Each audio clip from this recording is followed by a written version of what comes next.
بالمعروف وتنهون عن المنكر الآية. وقال النبي صلى الله عليه وسلم خيركم من تعلم القرآن وعلمه. آج اس جلسہ کے محفل میں میں جس عنوان کو لے کر بیان کرنا چاہتا ہوں اس کا نام ہے اصلاحی معاشرہ میں طلباء مدارس کا کردار. محترم سامعین، تقریر کا عنوان دو حصوں پر مشتمل ہے. ایک کا نام ہے اصلاحی معاشرہ اور دوسرا ہے طلباء مدارس. معاشرہ عاشرہ و عاشر معاشرۃ کا مصدر ہے جس کا معنی ہے آپس میں ایک دوسرے سے مل جل کر رہنے کے ہے، اور اصلاح کا معنی فاسد کو جائز کرنا.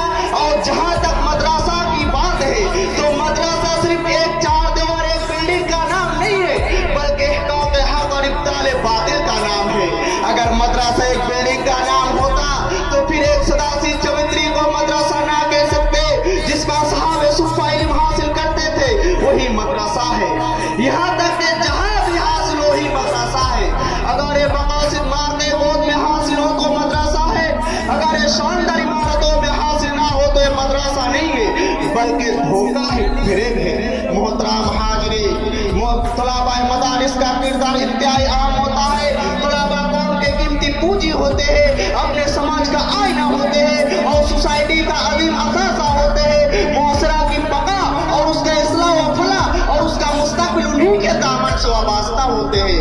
طلباء مدارس خوبصورت معاشرہ کے معمار بھی بن سکتے ہیں اور اس کو مشمار بھی کر سکتے ہیں. اگر طلباء کا ذہن گمراہ ہو گیا تو سارا معاشرہ گمراہ ہو جائے گا. اگر طلباء کا کردار غلط ہو تو قوم کا کردار بھی صحیح نہیں ہو سکتا.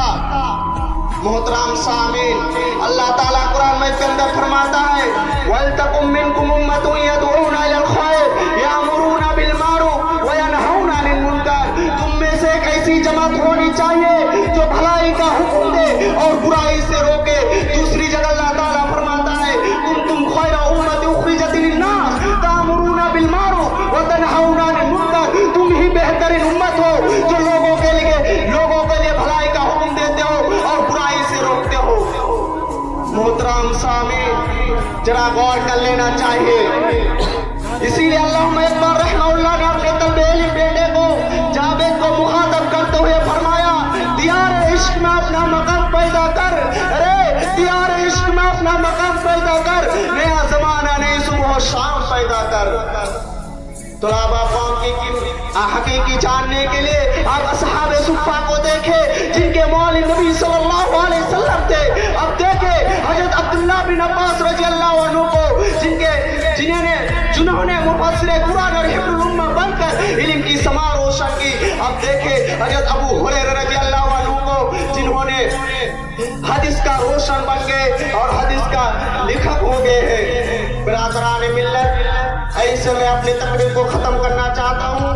آخر میں اللہ رب العالمین سے دعا وہ ہے کہ اللہ رب العالمین ہم تمام مسلمانوں کو دینی ملت اور رسول صلی اللہ علیہ وسلم کی اطاعت کرنے کی توفیق عطا فرما. آمین. وآخر دعوانا الحمدللہ رب العالمین والسلام.